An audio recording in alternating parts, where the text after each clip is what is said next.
Oui, effectivement, Alexandra, les enfants sont déjà à l'honneur aujourd'hui. Une journée qui a été anticipée parce qu'en théorie, la 21e journée, c'est demain, journée mondiale pour les droits des enfants.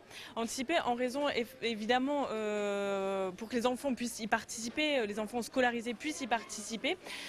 Alors une journée organisée donc à l'hôpital Victor Provost pour la 8e édition. Alors je suis en compagnie de Hubert Itier qui est médecin et chef de service pédiatrie et des urgences pédiatriques. Alors quel est l'intérêt d'organiser une telle journée à l'hôpital ?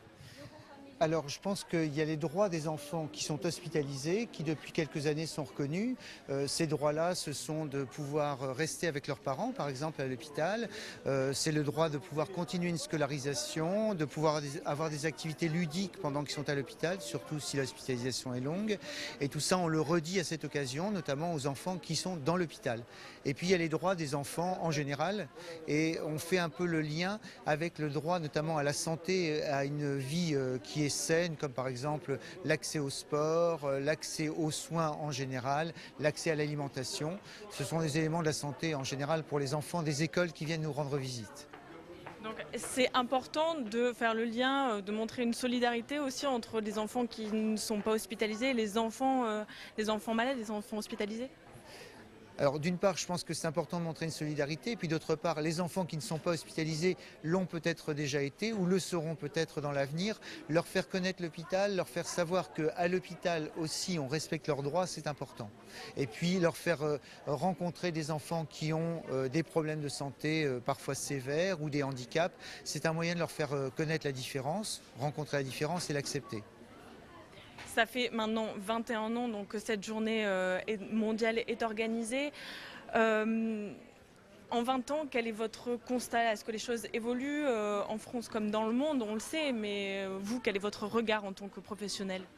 Alors, il y a eu des progrès certains, notamment dans les pays qui partaient de très loin, et ces progrès ont surtout porté notamment sur l'accès à la culture, l'accès à l'éducation, un peu à l'accès aux soins, l'accès à la nourriture, mais il y a aussi des situations qui ne progressent pas beaucoup et qui sont liées aux conditions socio-économiques, en particulier en France, puisque on voit bien que les enfants qui n'ont pas leurs droits respectés sont les enfants qui n'ont pas les moyens financiers, qui n'ont pas de logement, qui n'ont pas accès aux soins, qui n'ont pas de papier, et ça c'est un problème qu'on rencontre également en France.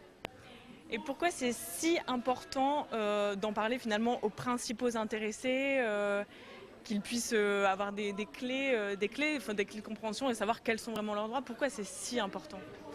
Alors ça, je crois qu'en tant que pédiatre, on est bien placé pour dire ça, parce que notre premier interlocuteur, c'est d'abord l'enfant. Après, ce sont bien sûr les parents, la famille.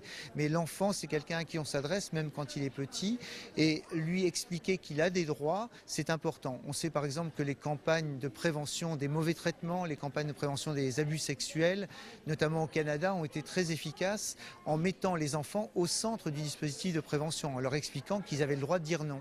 Et donc là, on leur explique aussi qu'ils ont un certain nombre de droits, par exemple le droit d'être avec leur famille, le droit d'être entourés, le droit d'être écoutés, et ça fait partie des choses qu'eux doivent savoir pour le redire aux adultes.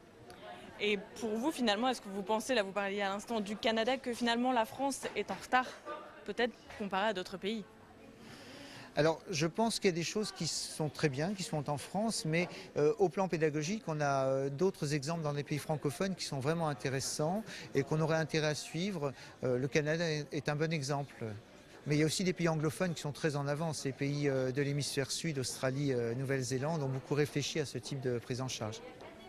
Alors aujourd'hui, il y a différents stands et différents ateliers qui sont organisés. Finalement, comment est-ce que vous vous y prenez pour faire passer le message auprès des enfants ?